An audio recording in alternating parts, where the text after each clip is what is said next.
After supper, Atticus sat down with the paper and called, "Scout, ready to read?" The Lord sent me more than I could bear, and I went to the front porch. Atticus followed me. "Something wrong, Scout?" I told Atticus I didn't feel very well, and I didn't think I'd go to school anymore if it was all right with him. Atticus sat down in the swing and crossed his legs. His fingers wandered to his watch pocket. He said that was the only way he could think. He waited in amiable silence, and I sought to reinforce my position. "You never went to school, and you do all right, so I'll just stay home too. You can teach me like Granddaddy taught you and Uncle Jack." "No, I can't," said Atticus. "I have to make a living.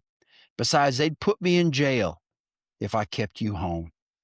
A dose of magnesia for you tonight and school tomorrow." "I'm feeling all right, really." "I thought so. Now what's the matter?"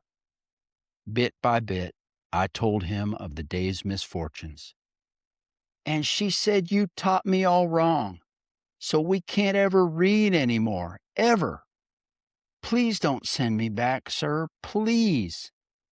Atticus stood up and walked to the end of the porch. When he completed his examination of the wisteria vine, he strolled back to me.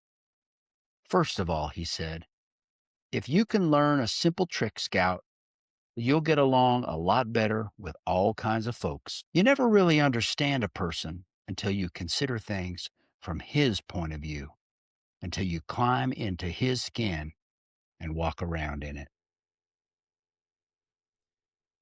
Welcome back to another episode of Fathers and Sons. Thanks for the reading, Dad.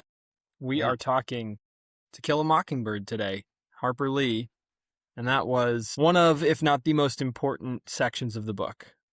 Climb into his skin and walk around in it. I'm going to give us a quick recap of the story for those who haven't read it. To Kill a Mockingbird is set in Macomb, Alabama in the early 1930s. Small, close-knit southern town right in the middle of the Great Depression. It's narrated by Jean Louise Finch, who's known in the book as Scout, and she's looking back on her childhood as an adult. As a child, she lives with her older brother Jem and their father Atticus, who is a quiet, well-mannered, principled lawyer, and he is one of literature's most celebrated fathers.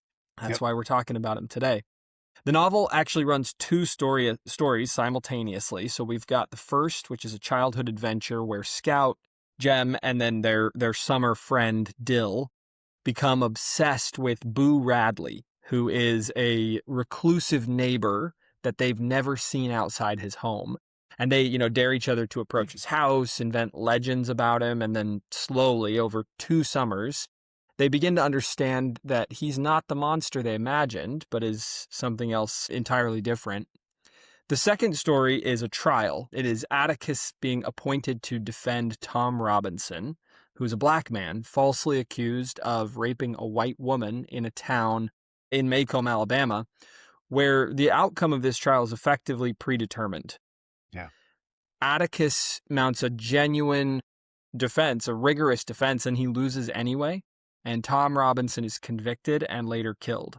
It is a tragic book. There is no question. This is a very sad, very difficult book for me to read, at least.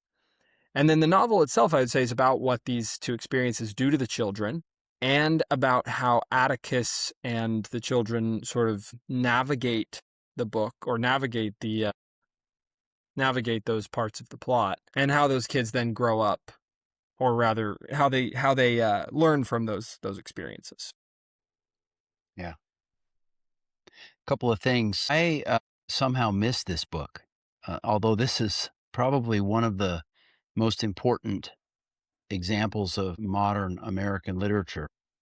Yeah. I never read this book until just this year. 55 years old, and I never read To Kill a Mockingbird.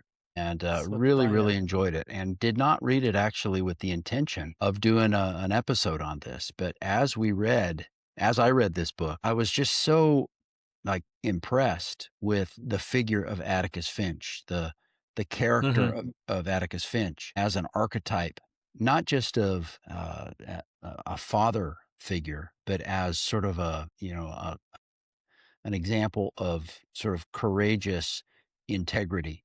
in literature. And so that's kind of what gave us the idea to do this book, is that I was kind of excited about it, and I mentioned it. And Luke, I think you had read it before, and you maybe Mhm. reread it so that we could review it for this podcast.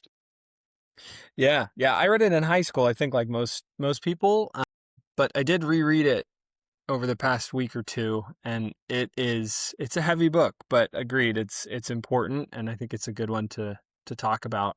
I will say, there's a lot of themes in this book that are difficult to deal with. Racism, both sexual and physical violence, bigotry, even things like how you deal with disappointment, and there are some pretty heavy political themes in it as well. We're going to focus on this topic, on the discussion of Atticus and his parenting, as well as I think a couple other characters that are important. So Calpurnia we'll mention. She is the kids. She's the sort of de facto daily parent. She's kind of the mother figure. Their mother. She's the servant, basically. She's Yeah. The housekeeper. Yep. She's an African American woman. Jem and Scout. So Jem is Scout's brother, right? Jem and Scout's mother passed away several years previously, but Calpurnia is the daily parent. Atticus is a much more removed father. We'll get to that. But yeah, we want to focus mostly on his development, his character. One thing I will mention: there's a new book that came out relatively recently by Harper Lee called "Go Set a Watchman," which is similar to this story. It's actually the first draft of this book, and the character of Atticus is very different in that book. And we're not going to be talking about that. We're treating this text as complete, and we're just looking at Atticus Finch and the story from the perspective of To Kill a Mockingbird.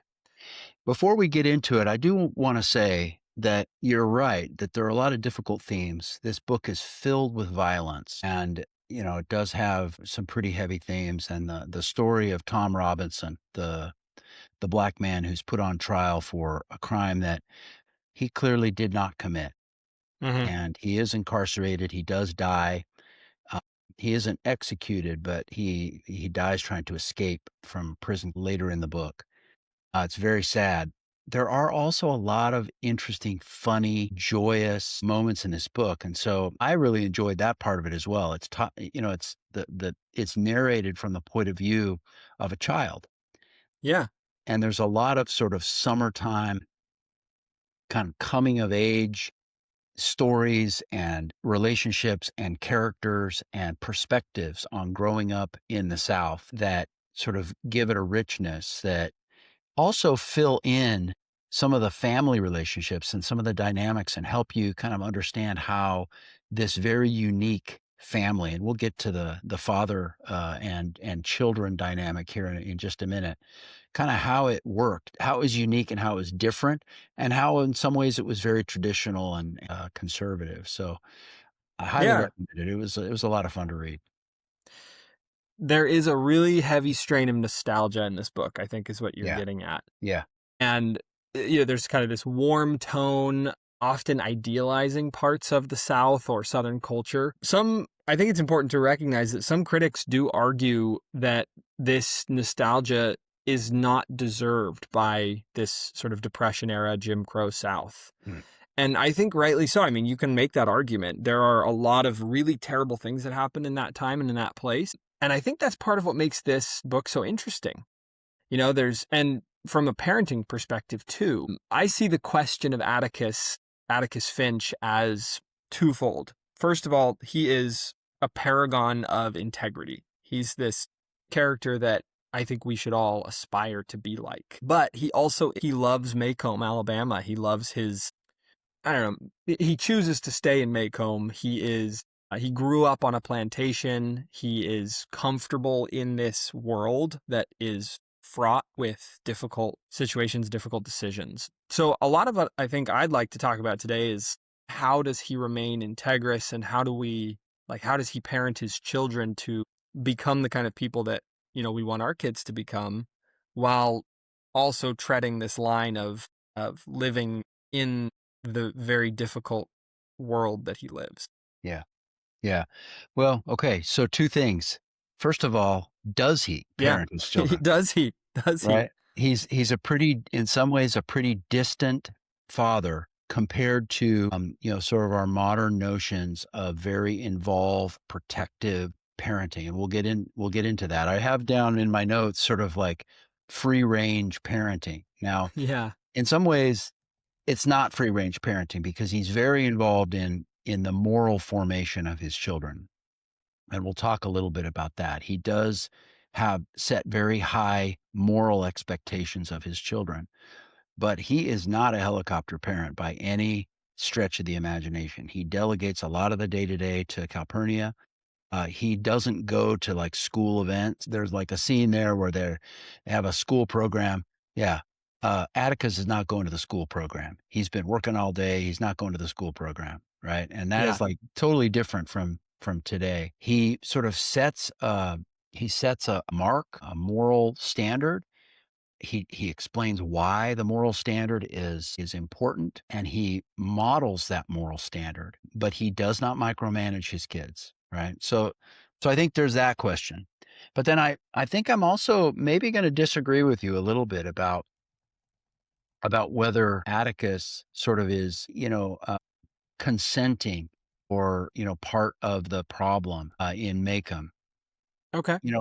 I think he actually is, I think a central element of this book is that Atticus Finch stands up to the racist, bigoted mores of the time. And that is one of the major conflicts within the book that causes his children conflict within their own sort of small lives. And Scout keeps getting in fights because people are criticizing her father for defending Tom Robinson, right?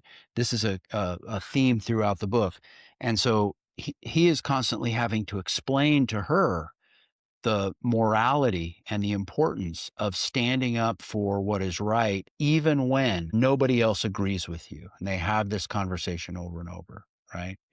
So I guess, one of the things I'm curious about, your view and, maybe we can talk a little bit about my views, is how does Atticus Finch model courage and integrity?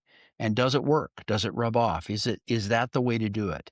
Instead of simply kind of going along with the traditional sort of easy way of, being part of the community and just doing what the rest of the community does. He sets himself up as an outsider.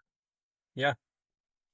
And how does that impact his children? It impacts his children in some ways in a negative way. Is that fair to his children? Is that worth it? And does it have a positive impact? So that's one thing I'm interested in.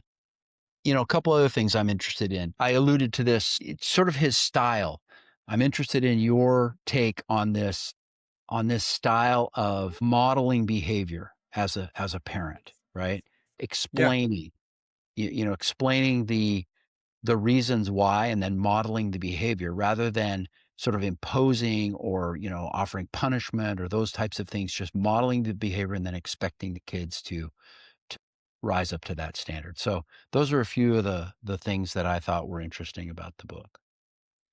Well, let's get into it and talk about those. I think that one of the when I started this book, and I know you mentioned this before, so we'll talk about the name thing here. We know from the very beginning of the book that Scout and Jem view Atticus as the arbiter of moral authority in life. So, quick answer to your question, does it work? I think at the very least in the eyes of his children, Atticus is successful in showing them that he is doing the right thing. So there's this section or this moment right at the beginning. It's the first page where Scout is like recapping a little bit about what the story's about. And she says that she and Jem disagree about what caused. So Jem gets his arm broken, right, at the end of the book. And she and Jem disagree about what causes his arm to be broken. And Scout basically thinks that it was started by the Ewells, who are the people who are accusing Tom Robinson. And Jem thinks that it started with the whole Boo Radley storyline. And I think it's funny because Scout says, "We were far too old to settle an argument with a fist fight, so we consulted Atticus. Our father said we were both right." You know, I mean, they're adults by this time, and she's still like, we weren't going to have physical violence about it. So we consulted the moral authority. And we talked about this. They call him Atticus. What are your thoughts on that? I know you have some interesting thoughts about the Atticus piece. Yeah. I mean, as I started reading the book, I had to get my bearings. It actually I was lost in the book for the first, I don't know, probably 25 pages about who they were talking about, because they were talking about their father, but they kept calling him Atticus. Right. And I didn't, like I said, I didn't really have a background in the plot of the story. I mean, shame on me for my cultural ignorance, this very important book, but they call their father Atticus. They don't call him dad. Occasionally they call him sir. So it's not like they're not being flippant about it. This is not a sign, as far as I can tell, not a sign of disrespect. Agreed. I agree with that. In any way. I don't know. To me, it sort of seemed like a bit of a break with Southern tradition, but not in any way disrespectful, a marker of sort of Atticus ensuring that his children understood that he was trying to treat them in a mature way and expect them to behave maturely, right? So, I mean, he stood for that. He accepted them calling him Atticus, and that to me, that spoke of a relationship where he sort of had expectations of them almost as peers rather than subordinates. That's kind of what I took from it. No, I think you're right there. And I do think he's successful in that he does build this sense of respect, and I'm going to say moral authority a lot, but I think his kids view him as reliable. You know, they have this sense of their dad that he's someone they can count on. He's someone that counts on them. And I do think that streak kind of goes both ways. One of my questions about this, though, with regards to like modern parenting and in my life, is that, the kids view Atticus with this quite intense level of respect. And I do think it does come from the way he treats them. But what if he were a bad arbiter of moral authority? Like what if they had this respect? And for me, like, I think that your kids start out that way and they trust you implicitly from the beginning if you're loving and caring for them and giving them the respect they deserve. But what if you're doing a bad job at modeling the right behaviors, and they look at you and they say, okay, this is what my parents do, so that's what I'm going to do.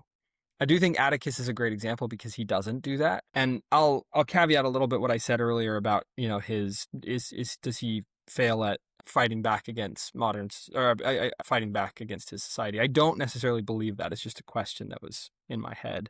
Yeah. Do you have any thoughts on that? Well, there's a point in the plot at which Tom Robinson is in the jail, right? It's during the trial, or maybe it's before the trial. Right before, right? Right before the trial. And he's in jail, and they get wind that there's going to be an attempt to lynch him. Yeah. Do you remember this part? And there's a number of members of the community with whom Atticus actually has relationships, because Atticus, although he is, he's a lawyer, he's educated, he's a member of sort of the elite of the town, and he's a kind of an upper middle class or even an upper class person. He also understands the country people. And there's a number of interactions he has with, there's a man named Cunningham, for example, who he represents in a land dispute. And Cunningham can't pay him in money. So he pays him in kind. And Scout has a fight with Cunningham's son, Walter. Yeah. And they end up bringing Walter home to their home for lunch. And Scout learns about Walter, and that Walter, even though he's a kid, he's a 10-year-old kid, is almost a man when it comes to farming, because he's had to grow up fast, because he is a poor dirt farmer, and his father is poor. And she realizes that her father represents Walter's father in this land dispute, and they pay with like cordwood and collard greens and farm produce instead of money. And Cunningham will always pay his bills. He will never accept charity. And when people try to help the Cunninghams with handouts, it shames him. And that's the kind of person Cunningham is. He is highly integral. Cunningham is one of the guys that is coming to lynch Tom Robinson. Yeah. And what a complicated, complex thing this is. So you have this sort of sympathy for Cunningham as a salt of the earth, good, righteous, honest farmer. And yet he's so racist that he would be one of these, it's not Ku Klux Klan yet, formally, but it's that type of thing. He would come and be one of these masked men who would come and try to break Tom Robinson out of this jail and lynch him. Atticus gets wind of this somehow, and he goes to the jail and he spends the night on the front steps of the jail. And I can't remember if he took a gun. Did he take a gun? No. This is really important. He doesn't take a gun. He doesn't take a gun. That's right. Well, maybe we'll get to that in a second, because he hadn't touched a gun in 30 years. No, and Atticus relies on people's better natures. He believes in people's goodness. And persuasion, right? Yeah. He is the consummate advocate. He's an advocate. So he goes and he sits in front of the jail door all night. And there's a ruse to get the sheriff to go somewhere. There's like a false call, and the sheriff leaves. And so he's sitting there, he's alone.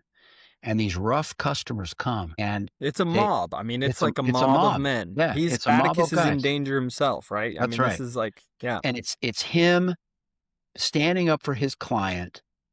And so that's my point about, he's not just one of the guys sort of putting up with racism and part of the problem in Maycomb. He is actively standing against this tide. And so all of that is the setup to my point, which is the kids, Jem and Scout, against their father's instructions, come down to the jail to help their father.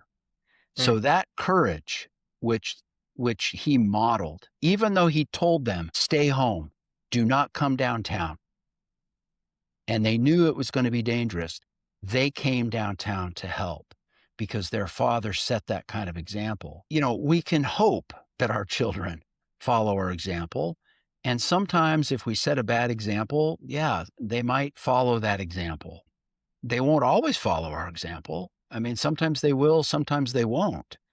But we can hope when we set the right type of example, we can hope and we can pray that they will follow it. And in this story, that modeling of that, sort of courage and integrity rubbed off on Scout. Now Atticus was furious initially because he told her, stay home. But she was the kind of kid that wasn't going to stay home. She was not going to back down from a fight. In part, that was probably her nature, but in part, it was seeing her father stand up all by himself, alone, bravely and with integrity in doing that. And she followed that example.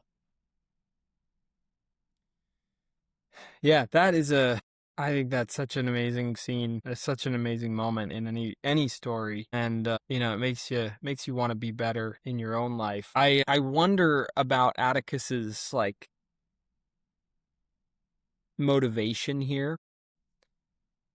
There's some parts of this book that I wish we got to see the book from Atticus's perspective. This is from Scout's perspective, which is interesting in its own right, but where he's getting this sort of inner strength. I do think that a big part of this comes down to the quote that you read at the beginning, which in its shortened form is that you never really understand a person until you consider things from his point of view, until you climb into his skin and walk around in it. Now, for Atticus, this is not like a theoretical lesson. It's not abstract at all. Atticus is, at the beginning, he's applying it to Miss Caroline, who is Scout's teacher. Scout's teacher gets mad at her for knowing how to read. which is Right. ridiculous. Right, But right, I right. think it's an interesting moment. It's an indicative of this heavily regulated society in a way. The South is very regulated in the sense that, rules are important, manners are important. Well, Scout's teacher. this was new though. This was new teaching. This was the Right, new. She right. was from Northern Alabama, Miss Yeah. Caroline. She was She's from teaching the Northern. Dewey Decimal System, That's right? right. Right. This Yeah. was reform education that was coming in, and it was like very regimented. This was not like your normal Southern, like traditional Southern culture. Not that that was all good, or not that was all good, but this was sort of the new educational reform system that was coming in to try to fix everything, Right. which was also a disaster. Right. So Miss Caroline gets mad at Scout for knowing how to read because she hasn't learned it through the Dewey Decimal System. And there's a point where she whips Scout. She hits her with a ruler a couple times, and the whole class laughs at her because they're so embarrassed about the lack of severity that the whipping is. Yeah, Like the kids are all like, "Are you what was kidding me? that?" That's it." Yeah. Which is funny for Poor Miss Caroline. funny reasons. Yeah. Yeah. Anyway, Atticus's response to Scout is not, "Oh, you're right, Scout, you should know how to read." It's not righteous indignation. It's empathy. It's have empathy. And I think this is Atticus's thing. Like, I think the reason he is, well, okay, there's a couple things here. One of the reasons I think he's standing in front of the jail that night and he is not willing to back down is because he has the ability to put himself in the shoes of Tom Robinson, who is in many ways the character most far removed from Atticus himself. Like, he's a cripple, he's an African-American man, he's uneducated, but Atticus can do this thing where he can imagine what it would be like, how terrifying it would be to be alone in that jail that night. And so he stands up for him. Obviously, there's another part of Atticus's personality that is, justice and the law and doing what's right no matter what. But I do think that empathy piece is so important to understanding who he is. I actually, when you said, I wish we could hear more from Atticus, there's a couple of quotes. There's a couple of quotes from Atticus about this, about why he took the case. The case was assigned to him as a rotating public defender type duty by the judge.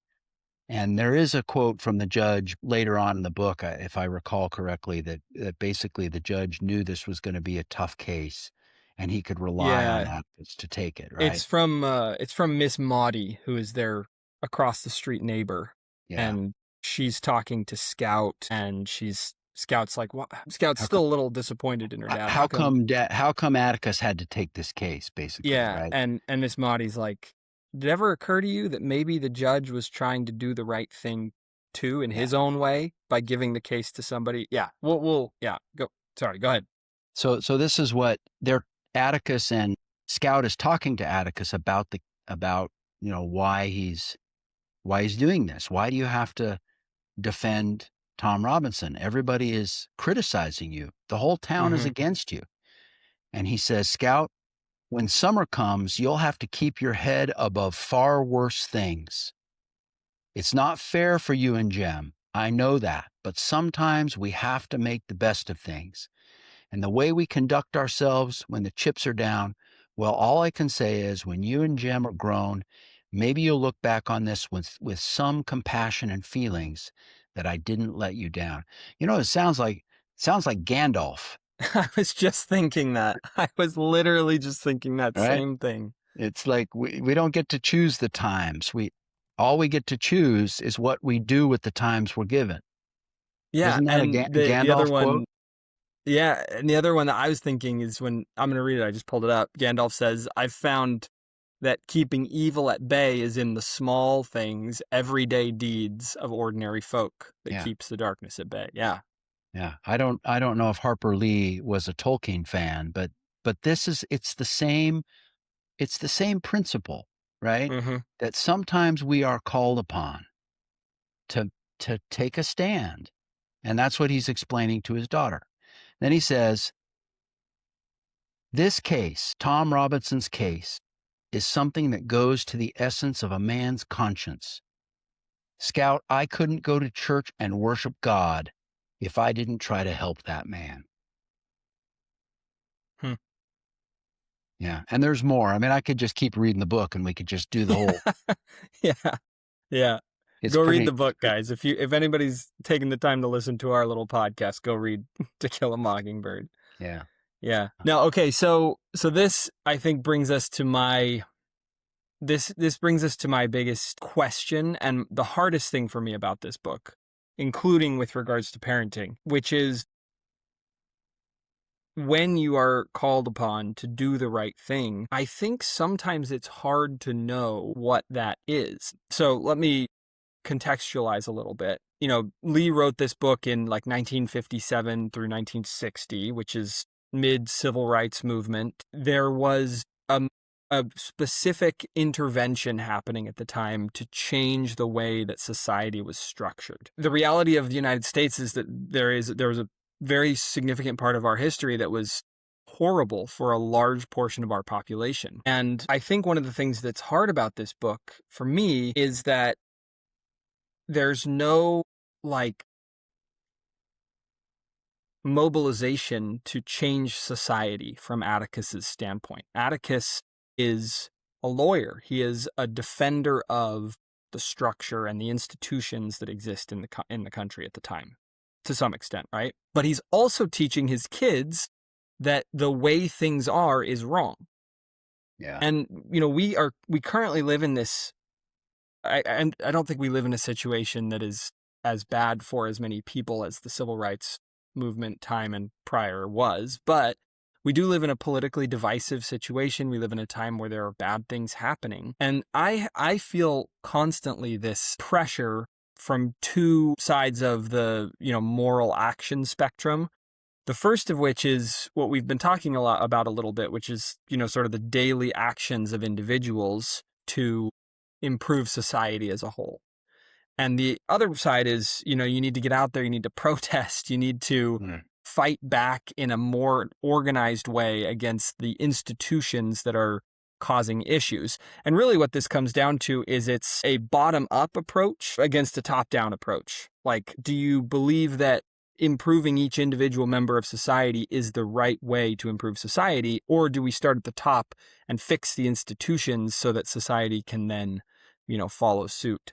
And I think this is a really important parenting question today. And I think this book is about what happens to an institution when empathy breaks down. It's what happens to the top-down approach when the bottom-up approach doesn't exist. So Atticus, to me, I'm sort of answering my own question here, but what I've been thinking about this whole time is why doesn't Atticus rail against the town, and why doesn't he stand up and say, you are all bigots, you're racist, you're horrible people, why are you doing this? Why doesn't he protest the decision? But I really think that there's a big part of him that is teaching his kids that the right way to fix these problems is not the top-down approach on its own just doesn't work. It has to be bottom up. Yeah.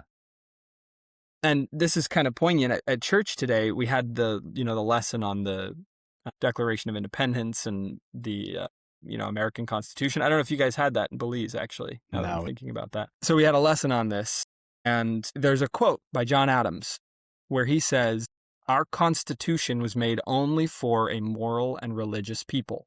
It is wholly inadequate to the government of any other." So poignant for me at reading this book. I think that the point here is that the institutions don't work unless you are good people. They don't work unless you're good people. And Atticus says that. He's talking to Jem in, it's last several chapters. Jem wants to get rid of juries. He says, right. Let's get rid of juries.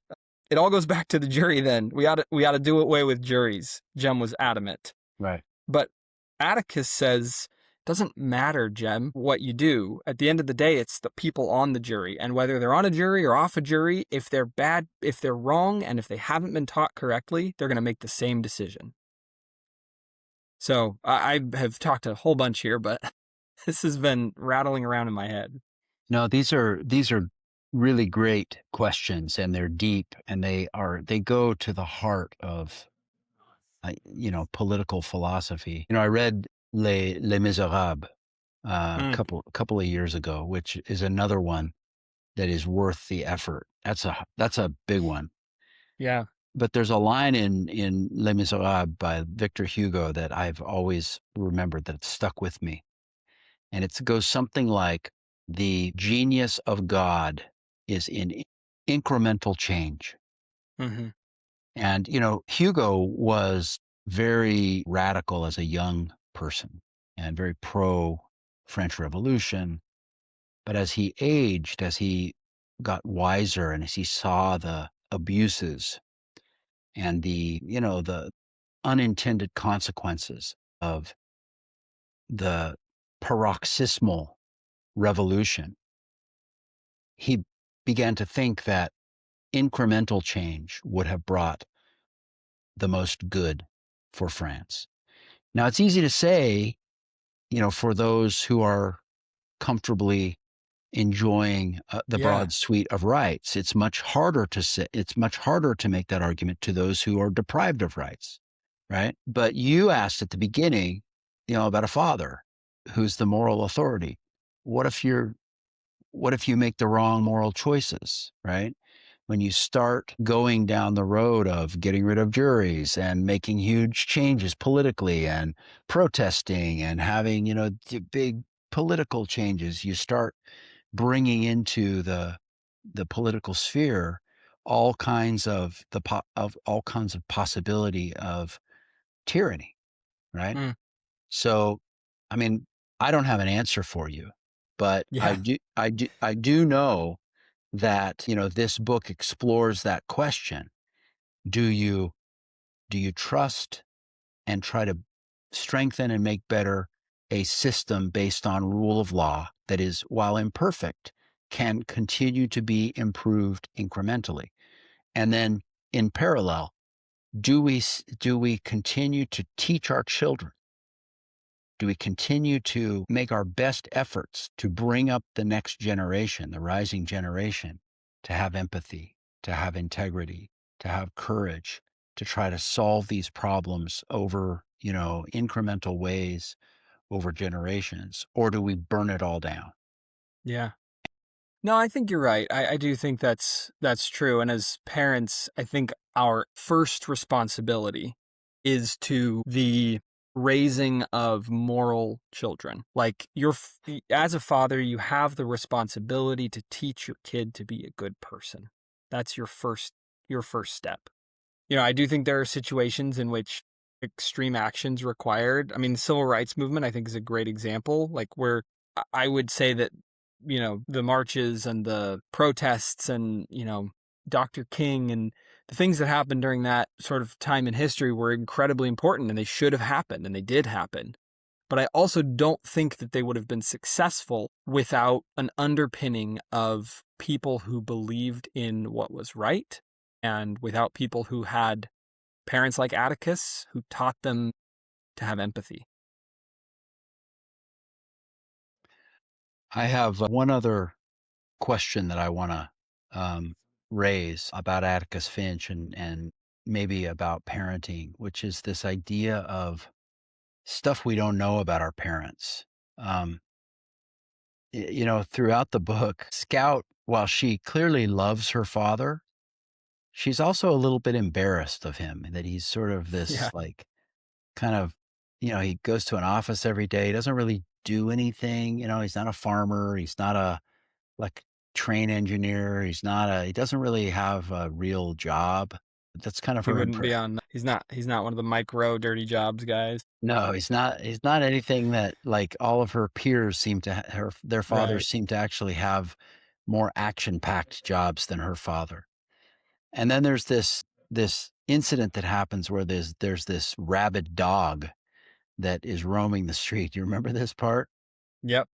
And this dog is coming down the street, and the sheriff arrives, but the sheriff is kind of nervous, and the sheriff doesn't want to. They got to shoot this dog, which is kind of sad in and of itself, but they got to put this dog down. And it's a neighbor's dog, and the neighbor's not around. And so the sheriff, like, hands the rifle to Atticus. And Atticus is like, why don't you shoot the dog? It's your job. You're the sheriff. And the sheriff says, I'm not a good shot. You take it. You're a better shot than I am. And Atticus says, I haven't touched a gun in 30 years. And there's a time pressure there because the dog's going to get away, and the dog is a menace and dangerous. So Atticus finally takes the rifle and walks out in the middle of the street, clearly comfortable with this gun. And Scout and Jem are looking in awe, and they see their father. They've never seen him handle a gun ever. Yeah, he's becoming a legend in front of them. And then as a seasoned marksman, takes a breath, lets it out, and puts the dog down from 300 yards away or whatever it is, and hands the gun back to the sheriff and what's her name, the neighbor, I can't remember her name. Miss Maudie, yeah. Miss Maudie kind of looks at the kids and say, now are you embarrassed of your father? Now do you think that he doesn't know anything? He was called One-Shot Finch back in the old days. He was the best marksman in the county, and they had no idea. And she makes a comment that nobody in their right mind would brag about something that was simply a gift from God.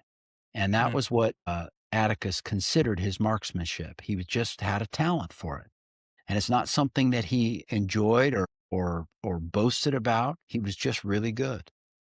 And he never shared that with his kids. He never bragged about it. He never boasted about it. It was just this talent that he had. Anyway, I don't know what you make of that story as a father, and with the children sort of learning about this skill or this talent that their father had. I feel like every episode of this that we do with good fathers becomes a little bit of like a game of whack-a-mole, where I'm just waiting for the same personality traits to pop up. You've got integrity, you got humility, it's like, when are you going to see the right trait for the good father? And this is one of them. I mean, I'm thinking about Odysseus in that very first episode when he comes back from Circe's island and Telemachus is there, and Odysseus invites him into the war party. He's like, we're going to do this together. Yeah. And he doesn't, raise himself up above his kid. I think that as a parent, we talked about, do you ever really know your dad? Yeah. Do you ever really get an understanding of who they are? And I feel like I know you pretty well, but I never knew you in high school. We never went and did dumb high school stuff together. Yeah. And in some ways that's a little bit sad, but in another way, I think it's important, because the role of a dad is to be the guy that you watch standing in front of the jailhouse in the middle of the night, keeping the mob at bay. And in order for that to happen, there needs to be some degree of separation. Being a parent is about more than just showing your kids that you're cool and can, hit a target from far off. It's showing your kids that there are things that are more important than being cool. Does that make sense? Yeah. Yeah, it does. It does. I really admire, okay, it's a character in a book, but Harper Lee is setting a standard there that I really admire. I love for people to know the cool things about me. I want to be humble, and I want to be it doesn't really matter, but I really admire that, right? And that's something maybe as men to strive for, right? Just to be, and to, for those types of things to be their own. I don't know if reward is the right word, but to have enough self-confidence or enough, feeling of comfort in our own skin. I didn't get the feeling that Atticus was necessarily embarrassed about it. It just was something that didn't come up. And he didn't feel the need to brag about it. I don't know. It's something that I admired about that character in that book. I think that Atticus is, well, not I think, he is just this paragon of integrity. But there's a part of integrity that I think we don't give enough credit to sometimes. I've got my second screen up here and I just searched the definition of integrity, and, there's a bunch of different definitions and stuff, but one of them is the state of being whole. Yeah. And I think that is, I said the word humility before, but maybe this gun thing is not humility. And it's not just the gun, right? It's a lot of things. Atticus's skill as a lawyer is maybe another, one of these things. He does not sort of lift himself up, but he's very good at his job. And he crushes this case. When they convict Tom Robinson and they, give the guilty verdict, it takes them hours to come to that verdict, which the judge remarks on that's uncommon because, this should be an open and shut. It's a black man who is accused of raping a white woman. Should be like, they come back, he's guilty, but they don't. I mean, Jem even thinks that they've won. Anyway, Atticus is good at what he does, but I think that the part of the, it's not humility so much as it is integrity, because Atticus is at peace with himself because of the way he lives. Like, he has expectations of himself and he fulfills those expectations and he's at peace. And so he doesn't need external praise. He doesn't need, his self-worth is sort of self-fulfilled. Yeah. And I think we can hope in our lives that his children take that on. Mm-hmm. Right? It's not a guarantee. I mean, there's no guarantees. Mom and I talk about this a lot. Each child, each individual on this earth is an agent unto herself or himself. And we have our choices, right? We are all individual children of God, and we have to choose, and those choices can be monumentally hard sometimes. But in this particular book, I think Harper Lee puts Atticus in this role, not as a perfect person, but as a person of integrity. He is able to show his children mostly through his actions, but also through his rhetoric, through his persuasion, that's a path that they want to follow. And that, that they begin to follow it. They begin to take on some of those challenges in their own life, both of them, not just Scout, Jem as well. They both become courageous and they both see themselves as trying to fulfill those responsibilities. And it's something, I think, as fathers, for us to see and strive for as well. I agree. Well, thanks, Dad. I think that's as good a place for us to stop as any. Again, we encourage everybody to go read this book. It's good. Thanks for joining us again for another episode of Fathers and Sons. Yeah. Thanks, Luke. Thanks, everybody.